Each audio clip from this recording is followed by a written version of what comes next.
कहते हैं ना, प्यार कभी उम्र नहीं देखता, प्यार जात पात नहीं देखता, प्यार कभी कोई सरहदें नहीं देखता।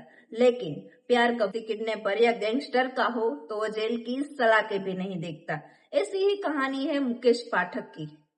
मुकेश ने अपने भाई की हत्या करके जुर्म की दुनिया में कदम रखा। बाद में वो धीरे धीरे आगे बढ़ने लगा। उसकी मुलाकात मशहूर गैंगस्टर संतोष झा से हुई। उसके साथ उसने हाथ मिला लिया। उसके बाद तो क्या था, मर्डर, हत्या, अपराध के कई केसों में जेल में आने जाने लगा। उसी दौरान उसने किसी प्रधान की हत्या कर दी और फिर खौफ का दूसरा नाम मुकेश पाठक बन गया। ऐसे ही अक्सर उसका जेल में आना जाना रहता था। लेकिन थोड़े ही दिनों के बाद उस संतोष झा की भी हत्या कर दी और इसी केस में उसे अंदर किया गया, की सलाखों के पीछे डाल दिया।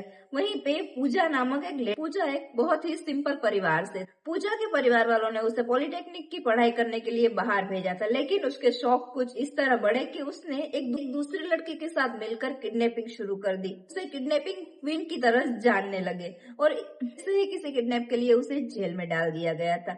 इसी दौरान मुकेश की मुलाकात पूजा से होती है और वो दोनों की मुलाकातें बढ़ जाती है और वो दोनों शादी करने के बारे में सोच लेते हैं और वो दोनों जेल में ही शादी कर लेते हैं। कई पुलिस कर्मियों ने उनकी मदद की और इसने भी पुलिस प्रशासन से जुड़ा हुआ था। दोनों की शादी हो थोड़े दिनों बाद ये सब कुछ चलता रहा। उसी दौरान मुकेश जेल के कर्मचारियों को नींद की दवाएं देकर वहां से भाग गया। मुकेश के भाग जाने के थोड़े दिन बाद पूजा को अचानक चक्कर आने लगे। उसकी तबीयत बिगड़ गई और उसे हॉस्पिटल में एडमिट किया गया। इसी दौरान पता चला कि पूजा प्रेग्नेंट है।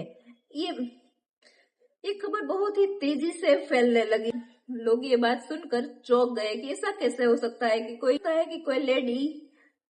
कोई लेडी जेल में होकर भी प्रेग्नेंट हो सकती है। इसकी वजह से कई पुलिस कर्मियों को भी सस्पेंड किया गया, जिससे मुकेश पाठक की फिर से गिरफ्तारी की गई। पूजा ने एक बच्ची को जन्म दिया। वो बात तो आपने सुनी ही होगी, किसे समझ आया ये प्रेम नामक रोग, उलझ उलझ कर रह गए ये कितने सुलझे लोग। इसमें विदा लेती हुई इस छोटी सी बात के साथ मिलेंगे ऐसी नए वीडियो के साथ। Thank you for your watching. ऐसे ही सब